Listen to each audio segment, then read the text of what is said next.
So that's a lot of good information. We want to make sure that we have it in one place so you all can see that. And if you have any questions, let us know at any time. So if you did not hear the news, then we did announce our assisting bishops, and that is plural. So Matt Gunter, the Bishop of Fond du Lac, will be our assisting, which is kind of like a bishop on call, is how, to think of it. He will be with us from January 1 until February 15th, because then he's going on sabbatical. And then the retired Bishop Keith Whitmore, who had been the Bishop of Eau Claire, will be with us from February 16th through the end of March 31st. Then we will have, and so those bishops are on call. The standing committee is running things. If you have questions, we're going to talk about that a little bit later, perhaps next week, but I'll get to that. And Reverend Jeff Lee, who is the Bishop of Chicago, who had been in this diocese at St. Christopher's, actually had been the rector there. He will be our designee provisional bishop from April 1st until we have an electing convention. So all of that information, and as that goes forward, you will get information on that. We don't really want to ask too many questions now, because I don't think we have any answers right now. So we have a few. We have an idea of where we're going, but that at least who's on board, and that Jeff will probably be with us for a couple of years, and we'll get more into that. Next Thursday, December 10th, is our session on annual meetings. And that might be like, if you're thinking about some questions that you might have regarding this whole bishop stuff and what's going on, we'll have a little bit of time at that meeting, because Mark Ehrman, who is our chancellor, will be there. And so he may be able to answer questions that we really can't. And Andy Jones is on the standing committee, and he's going to be leading that session on annual meetings with Melissa Skoglund, like how they did it and what things to pay attention to. But he could also answer some questions that perhaps the standing committee is working on. The next meeting that we have, so we have next Thursday, and then the following Thursday, that meeting we're the committee for the way forward. So any questions you have about plans to go into the church, or what we should be doing, what we shouldn't be doing, all of that stuff, because as you all know, it's ongoing and changing, and I watch the news today too, so I don't know where we're going on this. They then will be able to answer your questions. So that'll be on December 17th. So those are two big important meetings we have in store for you. We are planning, Kevin Huddleston and I were talking about January, which is right around the corner. We will continue these warden meetings, and then we'll kind of break it out more into treasurers, so that we can get, and those of you that really like finances and all those details, as Kevin does, we're going to try to really get into that and help the treasurers, and the treasurers can help each other on what works and what doesn't. And so we'll most likely do that on January 14th, and then another meeting on the 21st. But it seems that this is working, and we want to stay connected and give you as much information and have you share with one another, because as tonight we're going to hear wonderful things are going on in our diocese, and you all need to hear about that. And we want you to hear about it and share with some of the things that you're doing. So those, let me see if I have anything else. No, but Sarah does. So I think that's all I have for a moment. Okay, I was asked to make a survey, which is one of my favorite things to do. I do like to make surveys.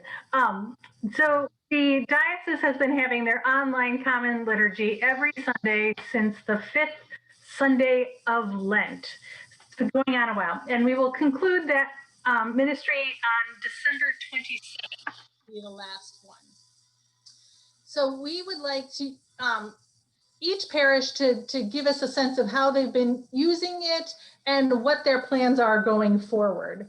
And so I have a survey, and ideally we just want one person per parish to kind of give a sense of what's been working for you, what you're planning to do, so that we know to support you and how to support you. So there's that.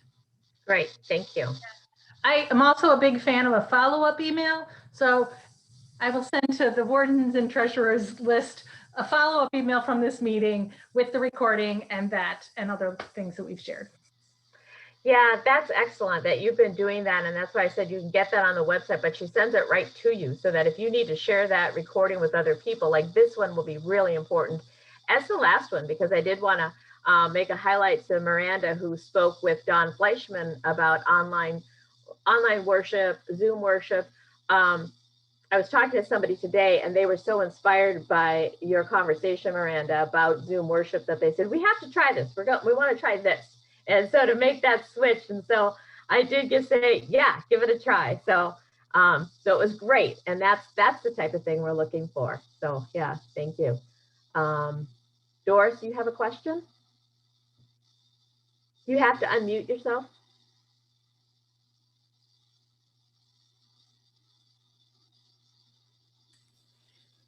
I watched all the services since they began, and I really felt connected and it was important. But St. Peter's started doing a drive-in service where we have, we drive our cars and park them. You know what a drive-in theater was. Yep. And we built Father a little compartment. So, you know, so if the elements, but the weather's been very nice. Last week was that was the first one I went to, but it's the second one we have. I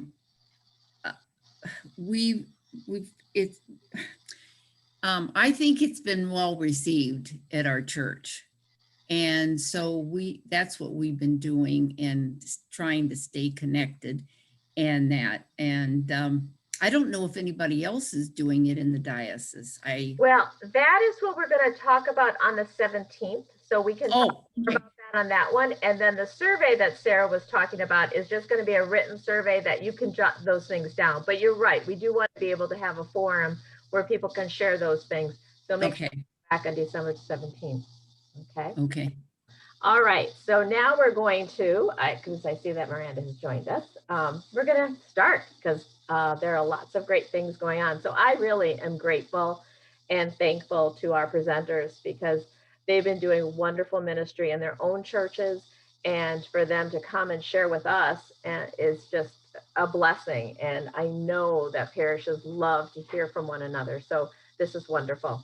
So I do want to introduce and have us welcome Jean Heffernan, who is maybe Jean there. She just waved. She is a children and youth missioner at Christ Church, Whitefish Bay. And Jamie Jackson, who is below her on my screen, but there you go. She is the director of Christian formation at St. Christopher's in River Hills, and they've been doing some really creative and wonderful things. And we also have with us the Reverend Dr. Miranda Hassett, who is the rector at St. Dunstan's in Madison. And she too has been doing, and I've known Miranda for quite a while, and she's always been doing some creative and wonderful things with children's ministry. So I'm excited and very interested to hear. And so I'm going to pass it off to our women here to lead us. All right. Miranda, Jamie, do you still want me to start or? Okay. All right. Yes, I'm starting. All right. So if you guys don't mind, I'm going to use some slides to carry my part of this presentation along. My 8-year-old daughter is studying otters right now, and I realized that I'm a human otter because I love socializing. So if I don't have these slides, I'm just going to completely veer off track. So let me try and share my screen with you guys. All right. Can you give me a thumbs up? Can you guys see it? All right, good. So I'm just going to start. So yeah, my name is Jean Heffernan. I have a background in elementary education and nonprofit leadership. I have been working at Christ Church in Whitefish Bay for about 3 years now. Last year, I took over the middle school and high school. So I literally work with diapers through diplomas. So I get them all and I love it. I am a part-time employee there, and during the pandemic, I've been working anywhere from 0 to 10 hours a week. And that's a change from what I normally do. We have about 50 families, again, nursery through high school at church who participate in formation. This fall, before formation started, I personally called every single one of those families.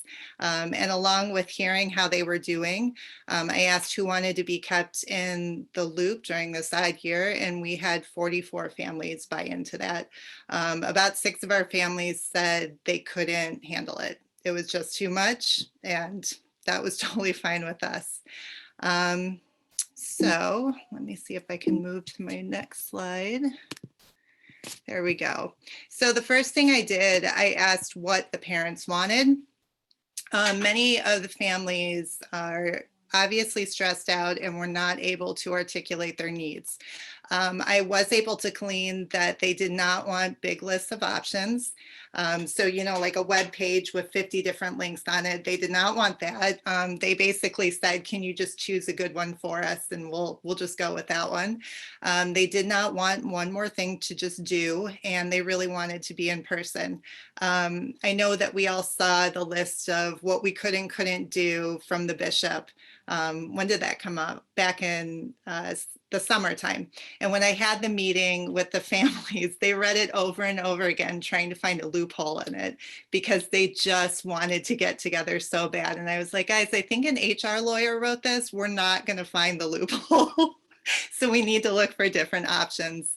But anyway, after I kind of asked them what they wanted, I decided that it would be a good idea to focus on things that were familiar, hands-on, and easy breezy. And by easy breezy, I mean non-committal programming and frequent reminders to the parents that if they don't do the project, if they don't have energy to participate, they are not bad parents. And their children aren't going to lose their faith because they couldn't manage to keep all the balls in the air during 2020. I also decided that we should exert considerable effort supporting the parents so they could support their kids. And like some of you said, Zoom and screen fatigue are real big concerns with our families. So on to the offerings that we gave them for the fall. I'd like to preface these offerings by saying that I know that each one of our churches has a different culture, and the things that I put together are specific to the group of families at Christ Church, what they tend to like and what they tend to expect from me for formation. The largest part of all our culture at Christ Church that's played a role during the pandemic is that 85% of our families have 2 full-time working parents, and the majority of those parents have relayed to me that they're experiencing job bleed, where they're working up to 16-hour days while trying to parent full-time. So that was very much at the forefront of my mind when I came up with these ideas for fall. So in terms of familiar, we do godly play at Christ Church, and so I continued that. I made YouTube videos and I made sure my face was on there along with Reverend Oswald's face and other people who were familiar to the kids. We posted familiar hymns and prayers, and we also continued our children's liturgy that we've done in years past, except this year it's been compilations of videos sent in by families. For the Christmas pageant, we're using the same script that we use every year. We're just doing it in a different format. And I thought, of all years, to not do something new, maybe this was the year to keep that Christmas pageant going like always. In terms of hands-on, I kind of decided that hands-on would replace in person. That's the best I could do with that request that the parents had. So every month this fall, we delivered or mailed letters and objects to each of the families' homes.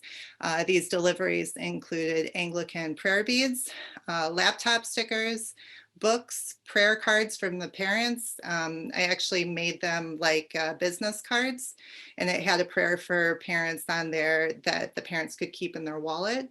And then also this month we sent home Advent wreath materials. terms of easy breezy, I've had multiple contacts with the parents through email and text. We've tried to keep everything low commitment. So there's never been a time in the newsletter where I said this event is canceled because of low turnout, because I know even when I put that in the newsletter, that's going to make the families feel guilty. So I've tried to avoid that as much as possible. And all the content that I provided, I wanted to make sure that the parents could access it when they could, instead of at a specific time. Like I said, I've been emailing, calling, and texting the parents. You know, as soon as they send a message to me, I try to get back to them. I ran a parent wellness circle from Samaritan Family Wellness, the Stoners. I did that this fall. I also did one, I want to say it was like 2 or 3 weeks into the shutdown. So like at the beginning of March, I did one too. So I've done 2 rotations with that now. And then we also have an Advent parenting group going on. And we're using Shadow and Light by Tish Oxenreiter. I don't know if you guys are familiar with that book, but it's based on the Book of Common Prayer. So that was a nice convenient tie-in for us. For confirmation, we had confirmation. We had the confirmation class last year, and we were supposed to do confirmation in May. And as a placeholder for that, what I did was a Zoom meeting with Seth and Oswald, all the parents and all the kids, and we kind of did a culmination to kind of hold the place until the kids are able to get confirmed, and that worked out really well. Let's see.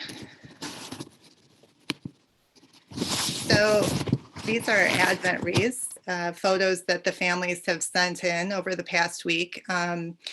Along with this month and past months, I frequently ask for photos from the families on how they're doing formation at home so I can share them on social media and in our newsletter.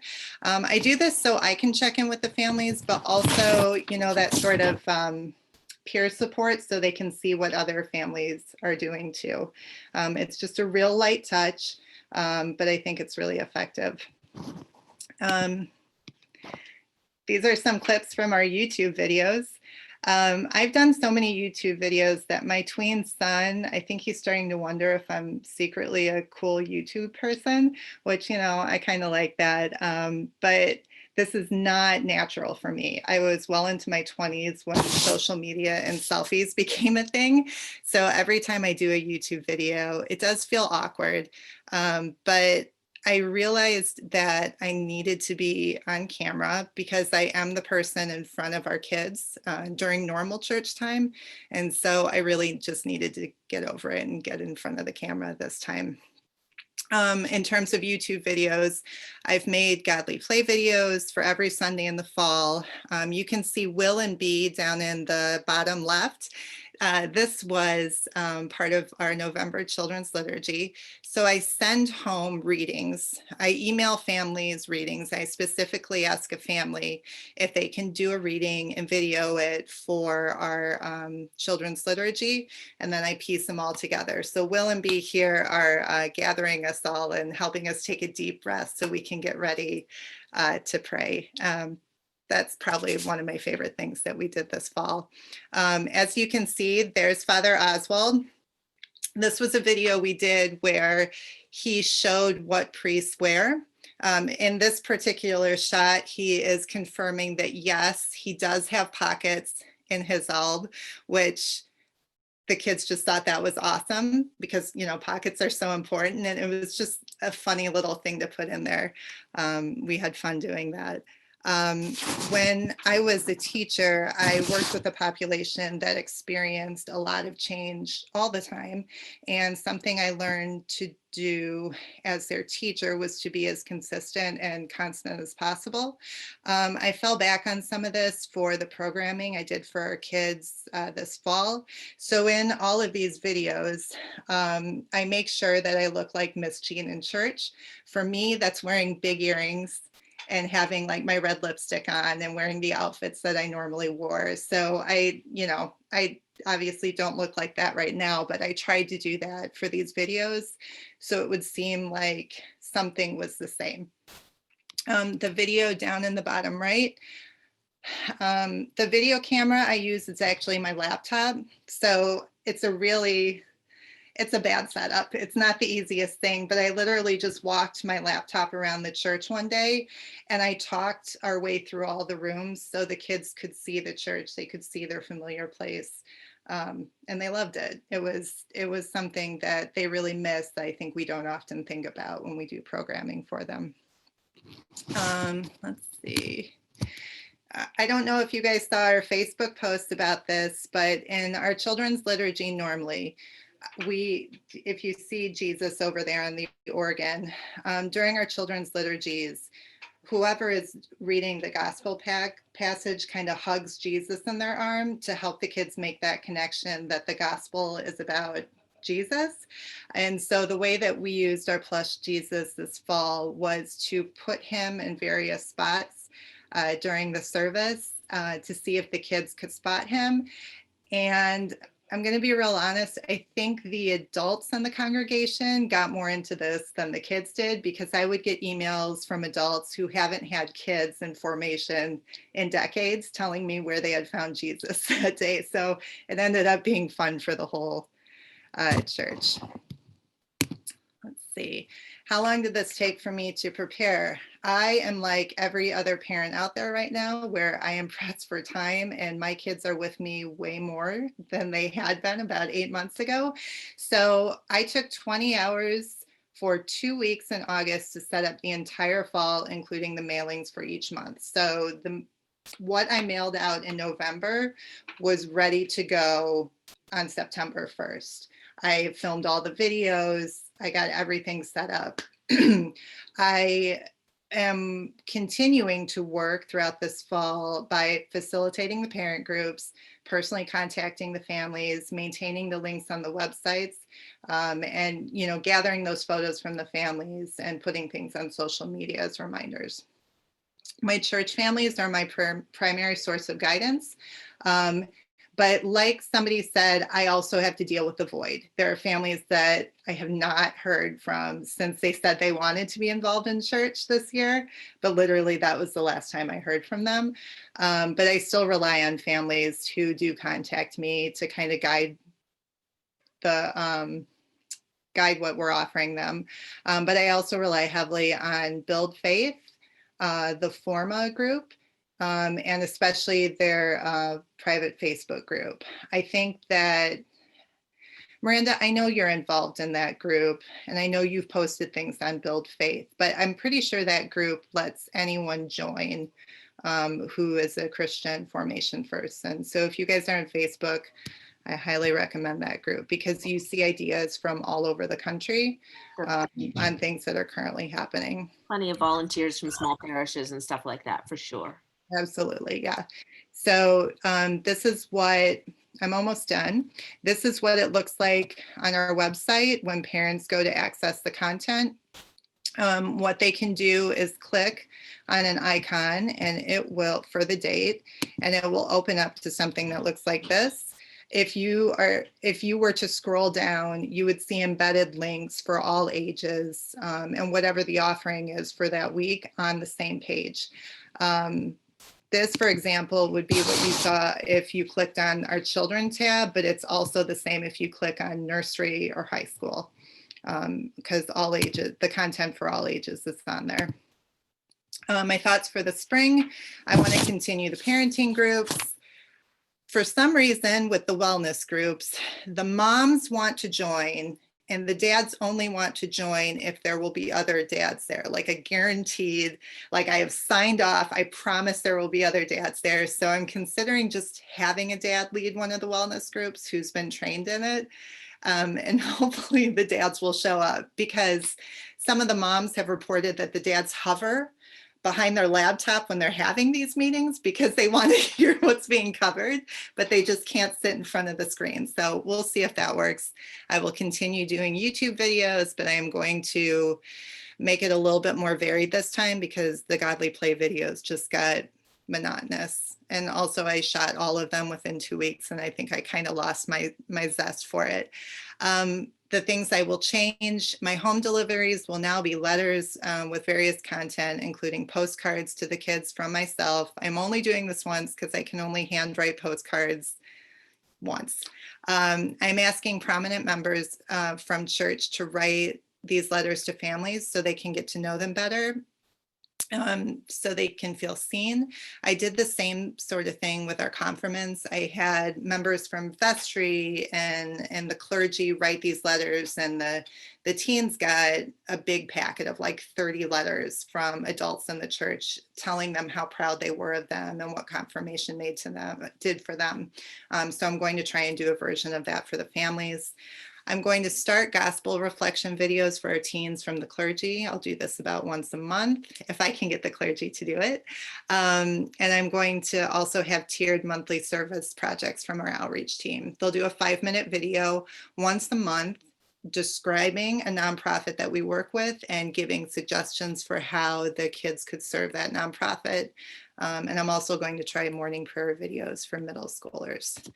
This is my motivating photo. I know one day we will get back to this. And so I think back to our times like this as kind of pulling me through when I get frustrated that I haven't heard from families, or when, you know, I'm posting another Sunday full of links where I feel like I'm not really doing anything.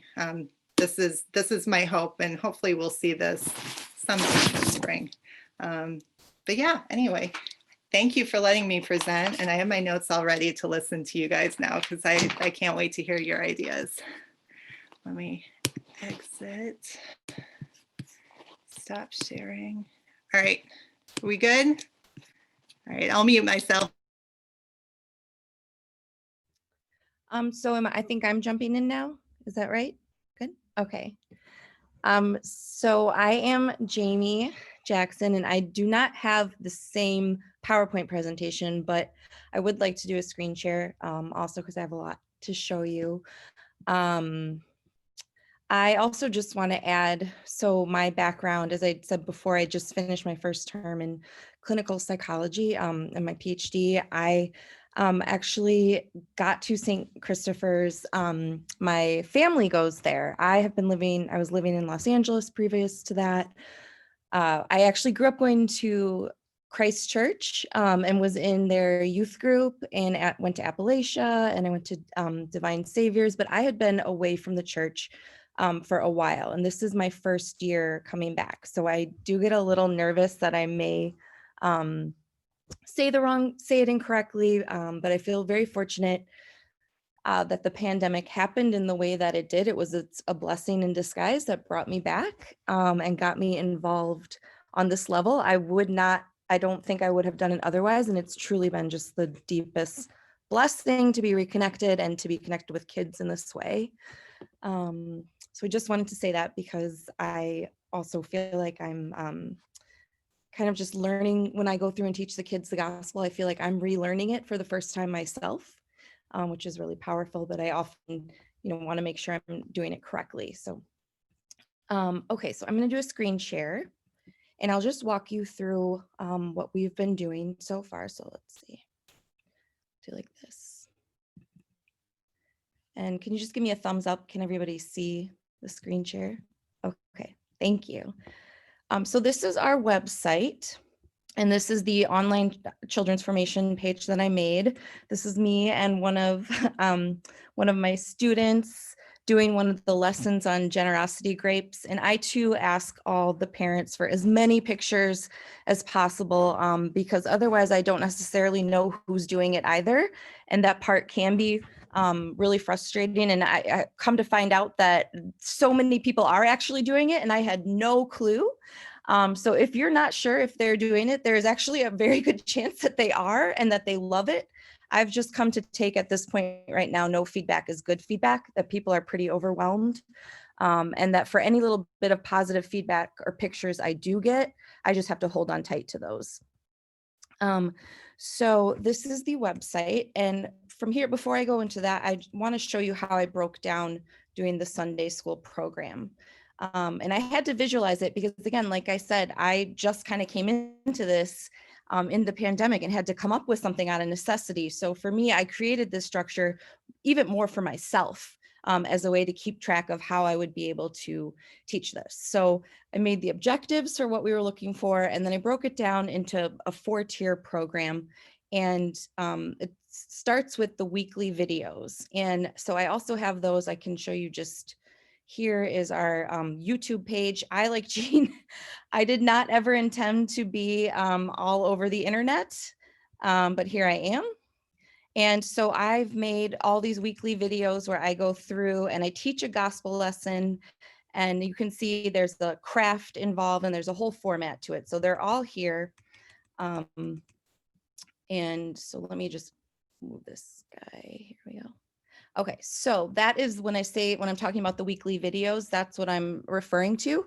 The format is that, so I go in and I remind them of some of our upcoming things that we have planned, and then we read the gospel for that day together, and it is matched with the adult gospel. That was something that was really important feedback from a the previous person in my position, was that the parents wanted to make sure that the gospel lessons correlated with the adults. And that made sense to me. So I went with that and I ran with it, because in my mind, I thought, how cool for the parents and the kids to be talking about the same lessons, just having been taught in a different way. From there, and so here's the other thing I want to add to this is I had to figure out, I'm one person doing this position, how do I reach all the different age groups? So the way that I decided to do that is through, on the one hand, for older kids, there is a journal and a reflection. And then for the younger kids, there is a craft. Now you can overlap, but I just wanted to make sure that my journal questions were pointed for a little bit older. And that the craft, while you can still do that if you want to, there's still a chance to kind of engage in a way that might make you think about some of the reading. We use the Spark Children's Bible primarily, just because that's actually where I could find most of the stories. We also have Jesus Storybook Bible. And then every now and then I just have to Google and find the story somewhere on the internet and find as close as I can to it if I was not able to find it in one of the books that we have. Then the craft is tied to the gospel. So for example, let me see, we'll go back to, oh, okay. Well, you can see here's my curriculum, and I break it down like this because again, I needed it for myself. So as you'll see on this example, our craft was, we made a heart, and it had pipe cleaner for love God with all your heart, mind, and soul, which was connected to the gospel lesson on the greatest commandment. And then there's a word and an action item for that week. And the action items, I actually made a challenge checklist. And I just did a new one for Advent. Let me see if you move down here. All these materials can also be found here. So if you want to use any of these, if it's helpful to you, please feel free. But so here's our Advent checklist that I made. And so I've got a little basket of little prizes. And when you do you fill out as many as you can. You cannot be wrong. So you can turn it in with even one thing checked off is totally fine. You still get to pick a little prize. The prizes are all actually, not all of them, but a majority of them are older items that have been, we haven't used previously from like the crafts. So maybe there was an odd number of crafts for a project, but it's still like really cute and usable, but you wouldn't just use one because then another kid couldn't get it. I actually turned it into a prize basket. So I was just trying to think of creative ways to keep the budget small and reuse things that we already have. Let me see. So, okay. So then that's the craft we do together, the action, the word and the action item. And again, it's all correlated to what that gospel message was. So the action item might have been, I think it was to love somebody for that week, again, correlated to the gospel message. The other thing I thought I would try, and I have gotten zero feedback on this, so I'm not sure if it's a hit or a miss, but I wanted to have them practice learning the Lord's Prayer. So I sent out, okay, the other thing I did was there's also coloring pages, and the coloring pages correlate to the gospel lessons as well, which was really easy. I just looked on the internet, I found everything basically on Pinterest. So that way, if you were too little to do a craft and you're then obviously you were too little to do a journal entry, or maybe you just weren't up to it today. That's okay too. You can color in the coloring page that matches the gospel lesson for that day. Oh, but then also, so through the act of coloring, I sent them also these blank Lord's prayers that you can color in. And every week I hold it up. That's how we end our video.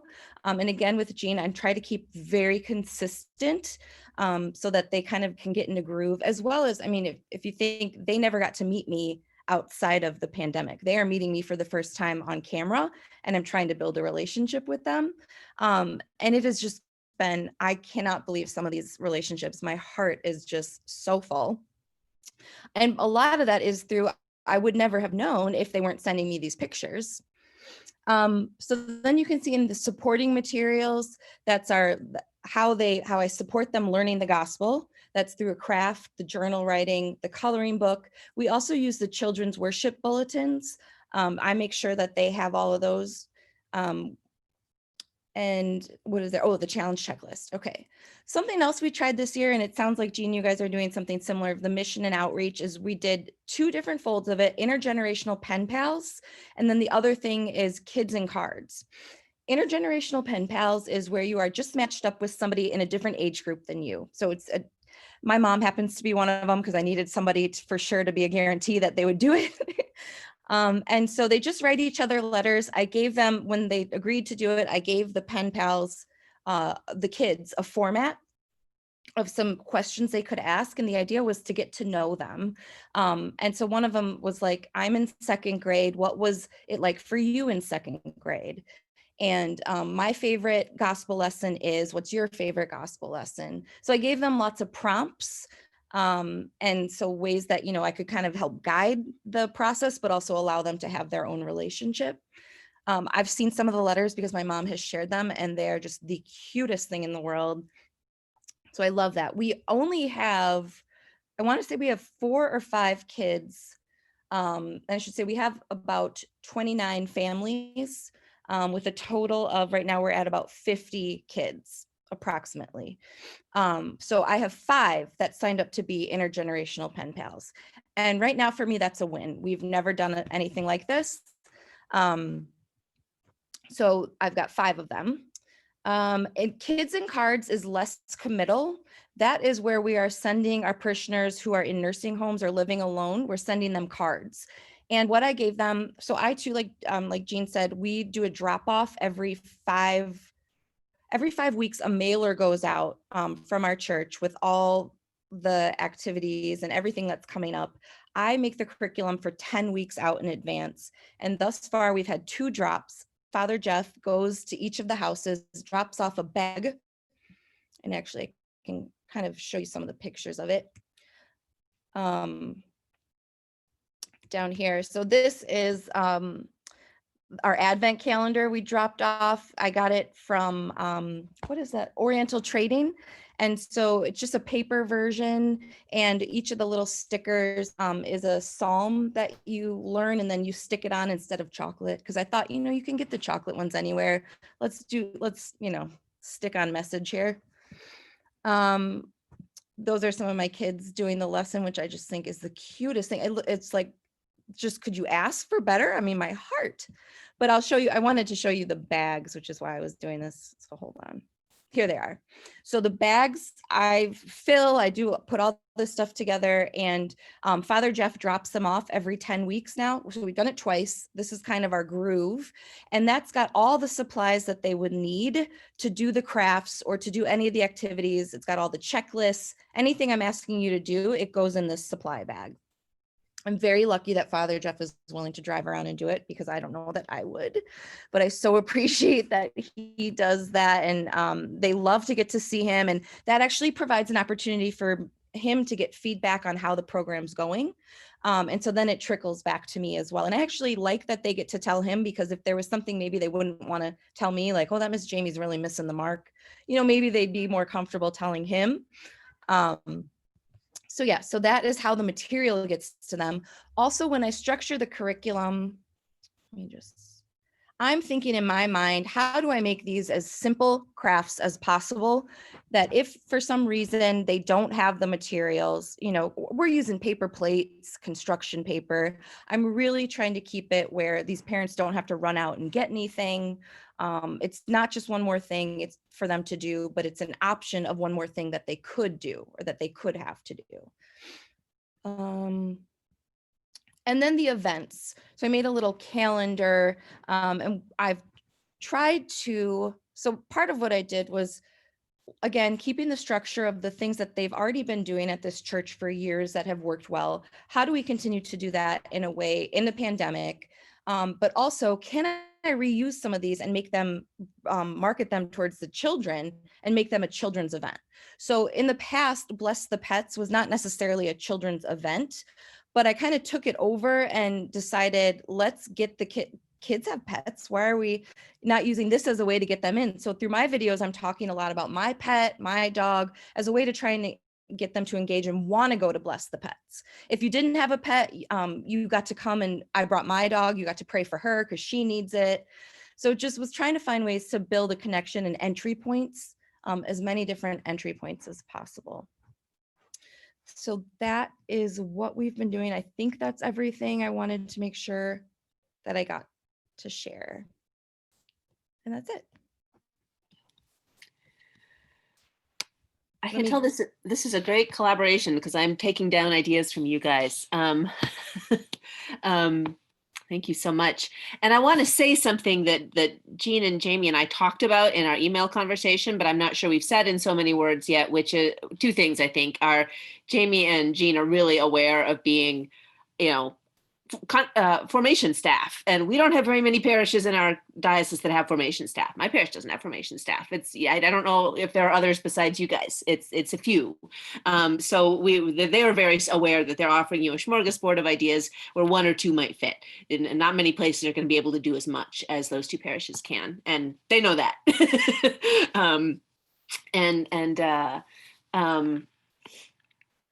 Yeah, and so I'm bringing a slightly different perspective, that I'm still in a mid-sized parish, not a small parish, by our diocesan standards. But we are not big enough to have formation staff. I'm the rector. We don't have our only program staff person is our music staff person, who's very part-time, but does work with the kids to some extent. She is involved in program and to some extent. So I wanted to talk a little bit about what, some things you can do just in kind of the worship life of a congregation that might not have the resources or the wherewithal to do program. These Jean and Jamie have done an amazing job of covering a lot of different ways you can approach resources and programming and getting options out to families. I'm going to drop a few links in the chat before I go on to some of the things we're doing at St. Dunstan's.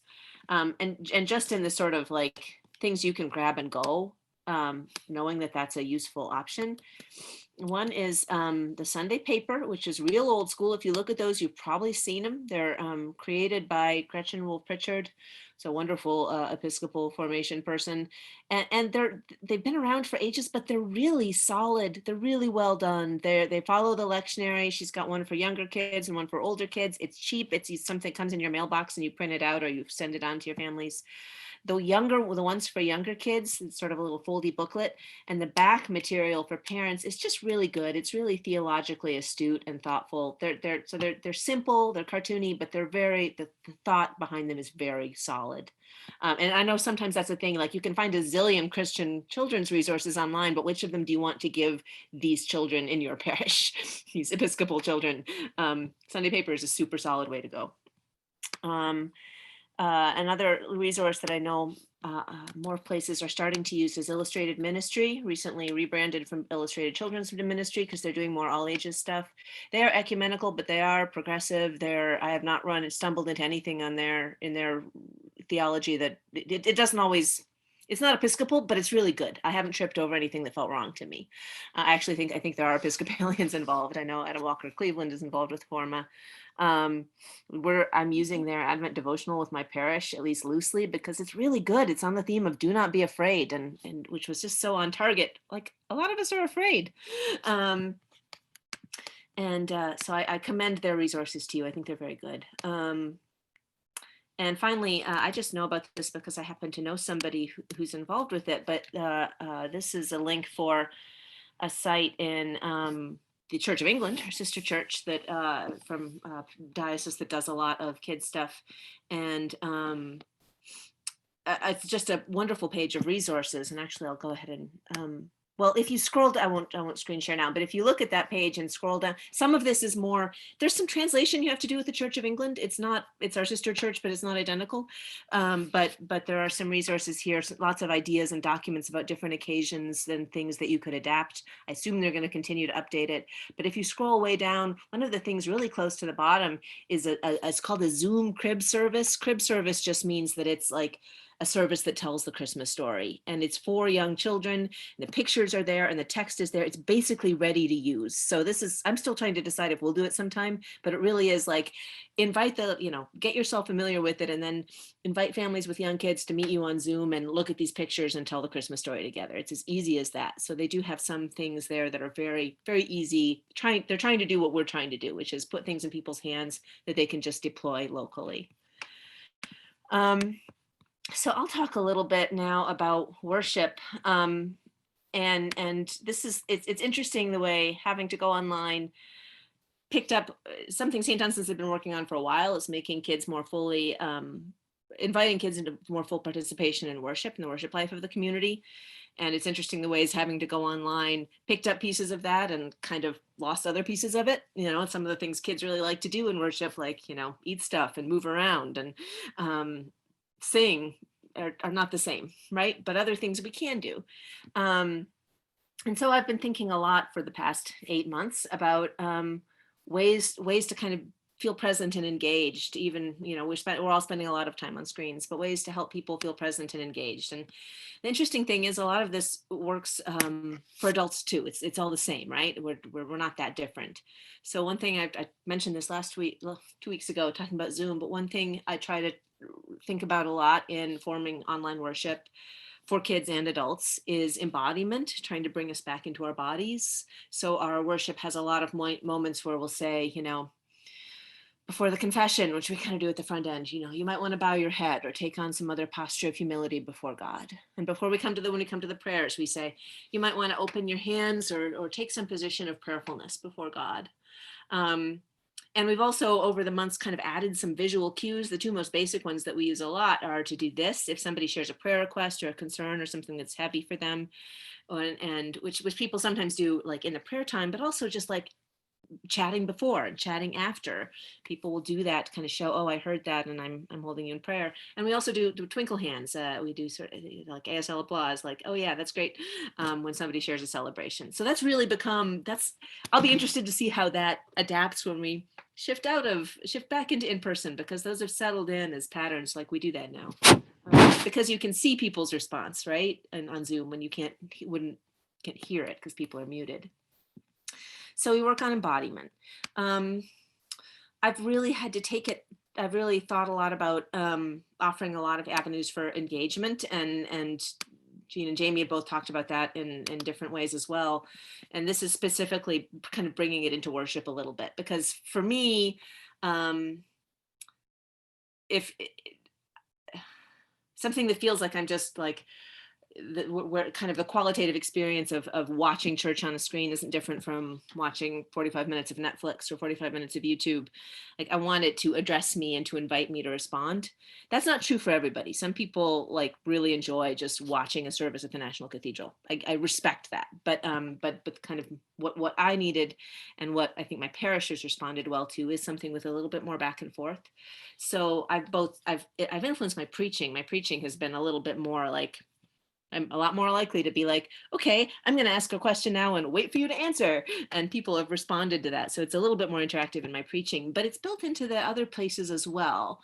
Like in the fall, when we were doing the wilderness stories in the lectionary in track 1, I got this idea from a rabbi friend actually, but we started every week, we had a question about the wilderness and how like the Israelites are going through this wilderness. How does our wilderness feel like this year, this week? Like, what are we afraid of in the wilderness this week? What do we feel like complaining about in the wilderness this week?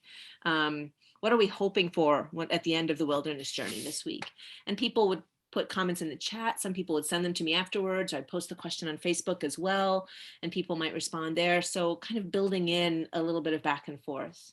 And people do share, we used a pretty open format prayers of the people before anyway, and encourage people to share their prayers out loud.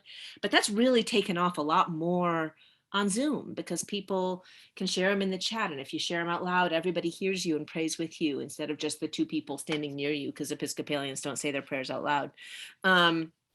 So that some of those spaces of kind of interactivity and sharing have really taken off. And again, that's all ages.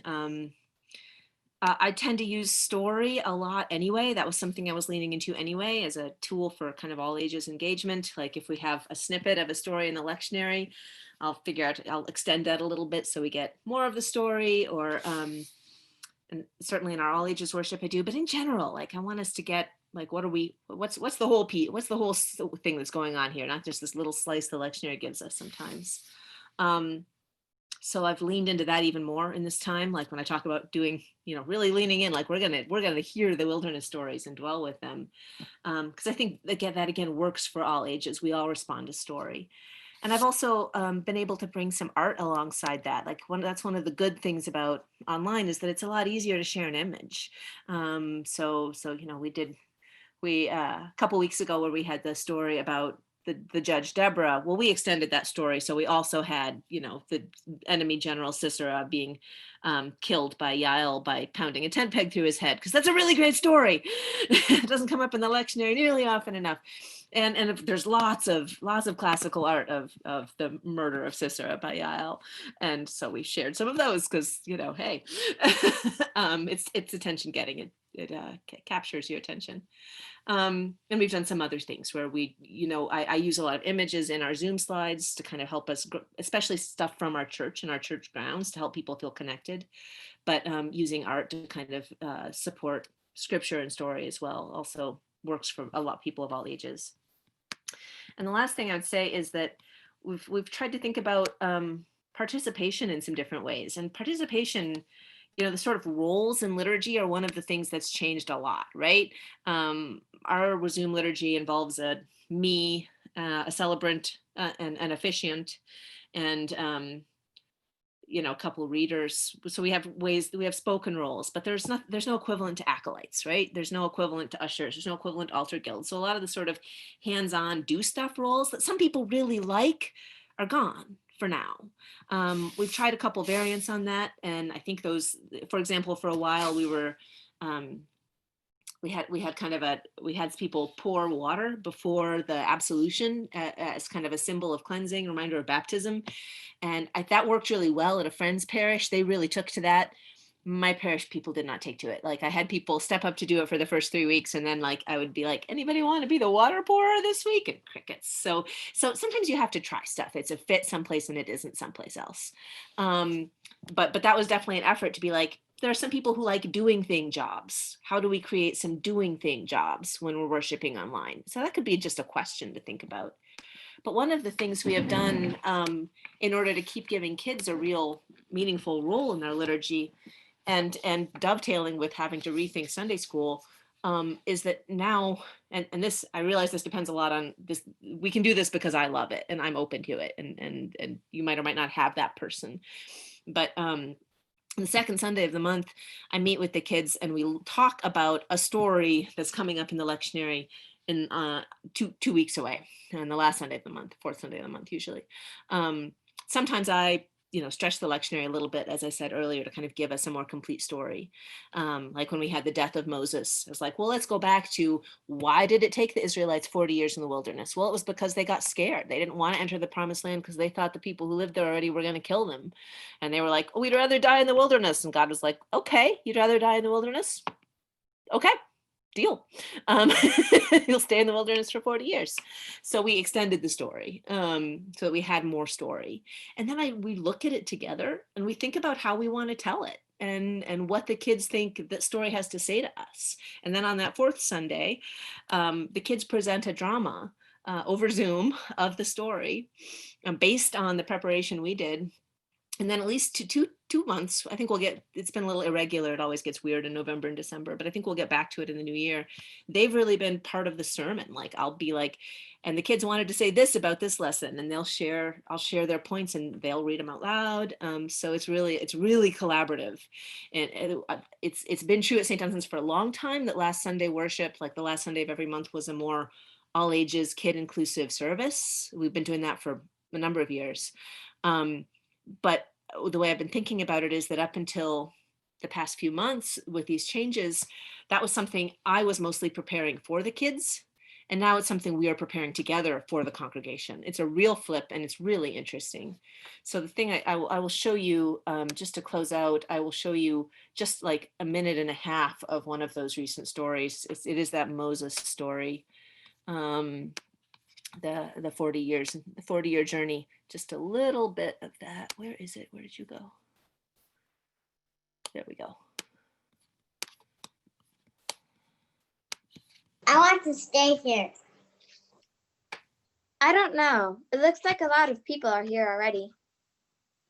What if they don't make room for us? I know. Let's send some spies ahead to see what it's like.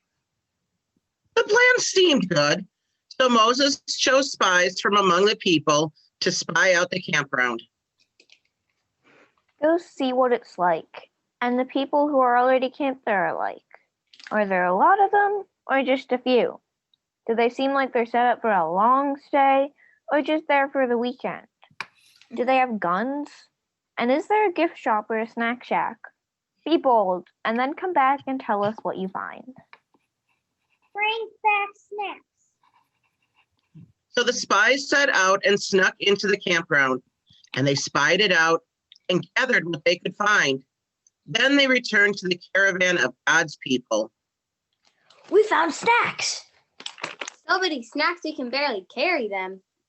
It's a really nice campground, but there are lots of people there. Really big people, and they have guns. I think we can take them. God is with us. We don't have to be afraid. I'm afraid. Me too. The people were so big, I feel like a grasshopper. But God says we should camp here. I don't think God knows what God is talking about. Yeah, you're right. This whole dumb trip was God's idea. Why did God bring us out of Egypt anyway? We were safe there. Does God secretly hate us? Is that why God brought us here to be destroyed by these giants? Would have been better if we had died in Egypt. Would have been better for us to die here in the wilderness. So that gives you a flavor of the kind of work they're doing. I should have said, I forgot to say that they were sort of, this was their work to kind of transpose it into the idiom of a car trip and stopping at a campground. And they actually did that first because the previous month we'd done kind of the complaining stories, and they were like, let's make this a long car trip. And they had the great insight. Like I was going to be like, okay, God and Moses are the parents. And they were like, no, what the big brother in our group was like, no, God is the driver. Moses is the big brother in the back seat who's trying to meet all the other kids' needs and complaining about it. He was spot on. He was right. So that's why we were on a car trip, and there's a campground. It's the promised land. The other thing I would say, and I think, again, my colleagues have alluded to this, but we are working with a much smaller group of kids than we were before COVID, right? I have a core group that's really solid, that's showing up, that's dwelling deeply with the stories. That's what I love doing this work, because once they've done this work with a story, it's really inside them. They really know it.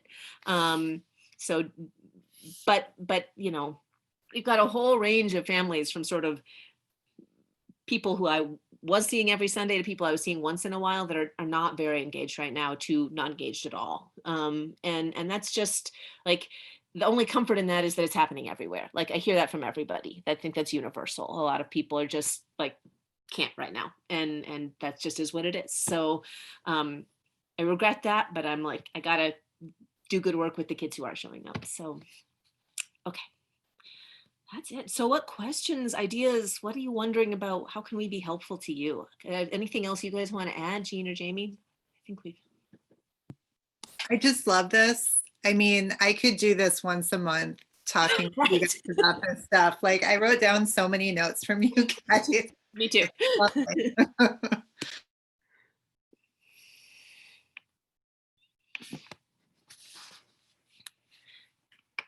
Oh, looking at Linda reminds me, I didn't mention Story Church, which in some ways is a very easy thing. So the other thing I'm doing that is really little is that on Sunday evenings at 7, I invite parents with young kids, grandparents with young grandchildren are also welcome to like meet me on Zoom, and I read a couple of storybooks and we end with prayers, and I have kind of a physical thing for the prayers. If people want to see that, I could turn off video for a minute and go in there, so that there's a gesture to do with it, and then we end with a song and a blessing. So it takes half an hour. It's very simple. Jean has visited. Linda has visited. Can I ask a question about that? Yeah. So in the spring, I tried to do Zoom meetings with kids, and the most awkward ones were like when my middle schoolers, and there was like 2 kids who showed up, or 1 kid who showed up, and then I was like, oh, I know you're not going to just want to talk to me one-on-one. So with the story time thing, do you pretty much have it all set up so even if there is one family there, you can kind of... I think with much littler kids, there's less self-conscious. Like the little kid is not self-conscious about it. The little kid doesn't care if they're the only one there. And I think that the parents, there's probably 5 households that come somewhat regularly, and it's not unusual for me to have 2 or 3 that show up. So it's small, and it has happened that there's only been 1. But I think that at this point, those people, like the relationship is strong enough that nobody feels like, I'm ecstatic to be having FaceTime with the little kids. You'd other like not seeing the little kids a lot. Otherwise, it's hard with them. So I think the fact that I think I'm able to convey that genuinely enough that the parents don't feel, I hope, feel self-conscious. The kid isn't going to feel self-conscious at that age. 3-year-olds are very different from middle schoolers in that respect.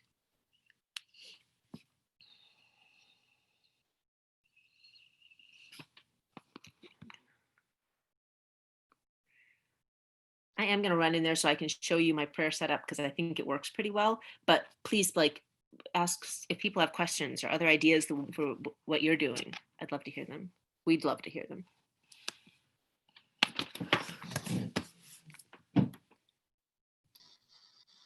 Yeah, this is your time. I mean, if you have any questions or want to follow up on anything, I know that I've actually I was talking to Father Jeff Ward.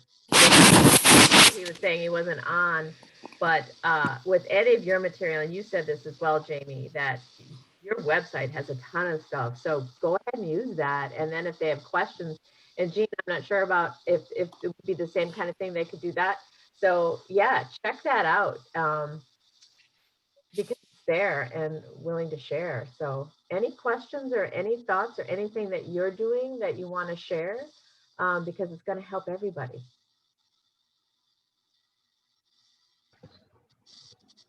Linda? Peggy, I have a question regarding confirmation. We had 4 kids who were basically ready for confirmation, and then the pandemic hit, and they've kind of just, it's all fallen away. When we have a provisional bishop in place, will confirmation take place? Is confirmation on hold until we get a bishop? Are these kids just in limbo? What's the plan? Well, Kevin, you may know more of this. We talked a little bit about, I don't think there is a plan. I think that with the assisting bishops, they may be able to. I know that there have been other people in the same position. I'm trying to think if they... So when Father Leanna was speaking on Tuesday, it seemed that during the time when the assisting bishops are on call, that there probably won't be any confirmations, but that Bishop Jeff Lee will be, he's will do them, and that will be part of what he's doing. And that will all be dependent on our situation with COVID and what the way back task force advises at this point in time. So Linda, in answer to your question, it's kind of, we don't know, and it will happen someday. assuming we get the kids to hang in there. Yeah, so Jean, maybe you have something of what do you do with these kids? Well, like I said, we did the culmination in May, and the thing that broke my heart the most about not being able to confirm them is that they're at an age where, I mean, honestly, we're so lucky that they're willing to make that commitment to church. And I felt so bad saying, well, it's not going to happen right now. So we tried to do stuff for them in May, and I think it worked because the message we wanted to give to them was you worked really hard and we're so proud of you and we're so grateful for this commitment that you're making to our church family. But Linda, I was going to actually just ask you, have you done anything since then to reach out to them? Have you, because I'm kind of wondering, because I've talked to the parents since we had that culmination in May, but I'm just wondering what other like little things can we give those kids to kind of say, we're still working on this. We're still thinking about you. I personally have not. I really deal with the small kids. Okay. And Father Lars was our priest. He is gone. So he was working with those kids along with a lay person. He is gone. We have a new priest. She doesn't even know who the kids are at this point because we're in the middle of a pandemic. So I would say no one has reached out to those kids. Okay.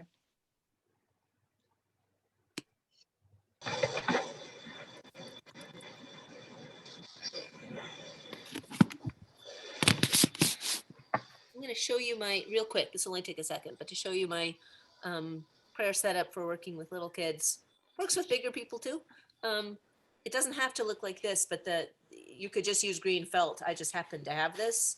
I know a colleague is using their desert box from their Godly Play stuff. So there's like, the idea is that it's a prayer garden and people can share a Thanksgiving or something they're happy about, and we put a flower in the garden. People can share something that's heavy or sad or difficult, and we put a stone in the garden.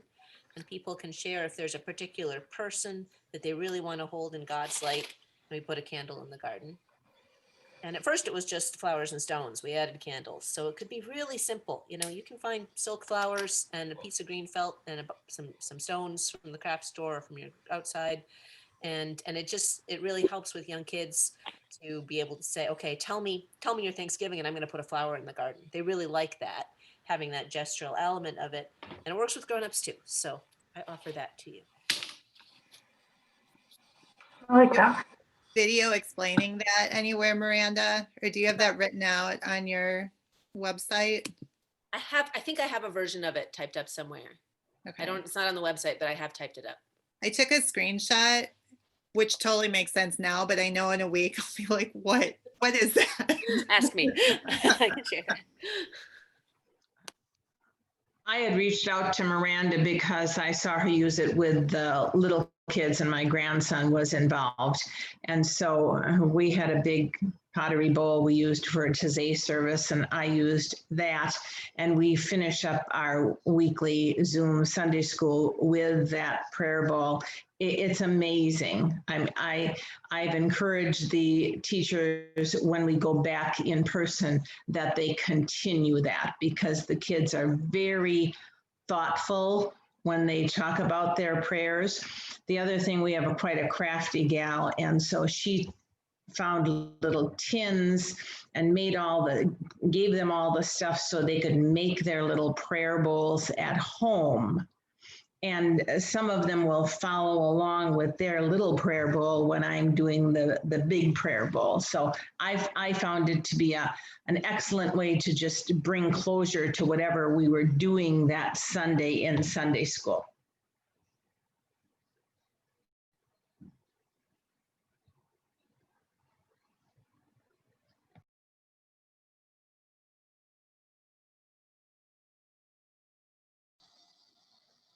Other things? I mean, that's fantastic. I'm gonna do that with my grandchildren. I mean, that's wonderful.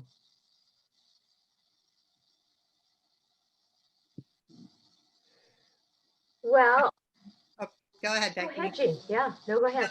I was gonna say we're using peg dolls to make our own Advent or our own creche this year in our own family. I'm like a little bit afraid to tell my parents about it because I don't want them to think, oh my gosh, we have to do this huge project.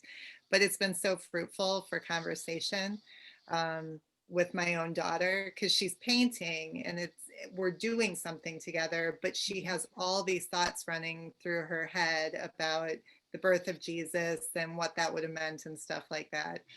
It's a good idea. I'm just afraid to tell my parents to do it because I think they're going to say, no, I'm not getting out the paint and buying peg dolls. It's too much. Oh, I'd love to see that. Oh. All right, I'm checking. I don't see if there are any other questions or things to share. Lots to think about. Pippa. So the pageant that Miranda shared, the St. Albans, we are using that this year. And I recommend it to people. It has some beautiful artwork, some modern, some older from different cultures around the world. It's got some fun ideas about saying, hey, dress up at home as your favorite Zoom character or as your favorite pageant character. And like in the prayers at the end, it's like, now this group pray, now that group pray. And I have a very small, I have 2 kids who are sisters. So we're doing, we're reaching out to the parish. We're going to do Zoom. And so I would commend it to you because it's beautifully put together, and we don't have a strong, like, this is the pageant we use every year. And so I commend that to you, and God bless you, Miranda, for sharing that because it's great. The illustrated ministry one or the? No, the St. Albans. Oh, St. Albans ones? Okay, great. Oh, good. Awesome.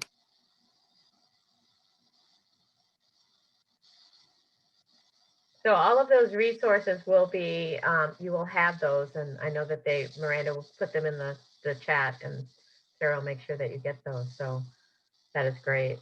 I mean, there's a whole bunch of material and things to think through. And I think from listening to everybody, one, knowing your own group and your own context, and whether you have 2 children or 50 children and anything in between, there's all kinds of stuff. And like with anything in church, you try something and maybe it works, maybe it doesn't, but going with that attitude. And I thank Jamie and Jean from saying, we're trying stuff and I don't know, so I keep doing this. I think I like doing it, so you might as well just keep doing it because you're not getting the feedback yet. And to have partners. And I think that, and I know, like with Jeff going and dropping off the bags, and with Oswald helping, and Seth helps, with whatever you might need to, and so many of those fun ideas, and then you can put your own spin on it. So this has been amazing. I think you all are doing an amazing job, and so all of this material will be for you. And if you have any questions or want to get in touch with them, just check out the websites.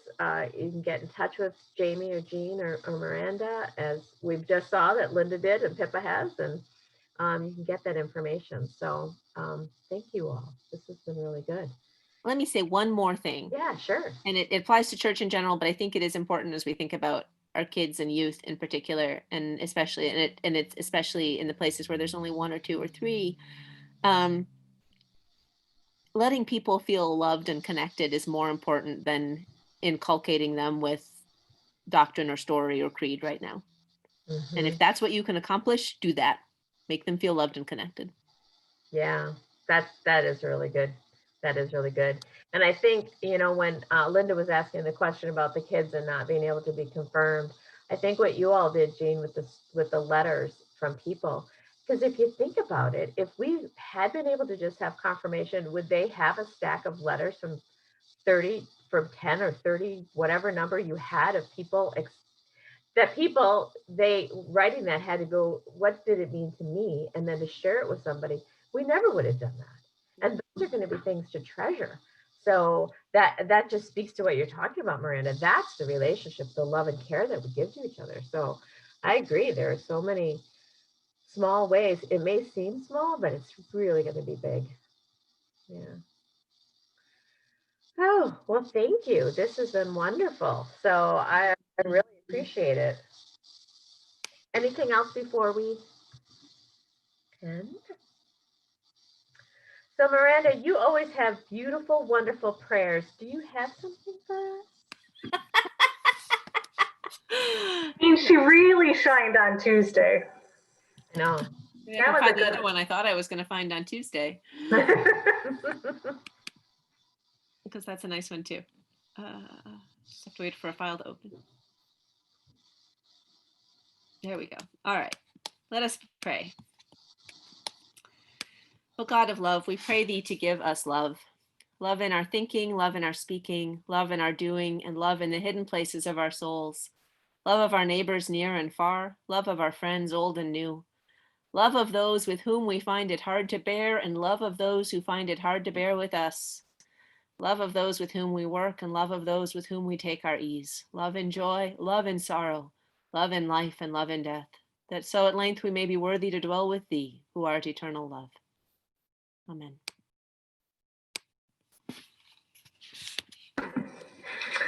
Good night. Good night. Thank you, everyone.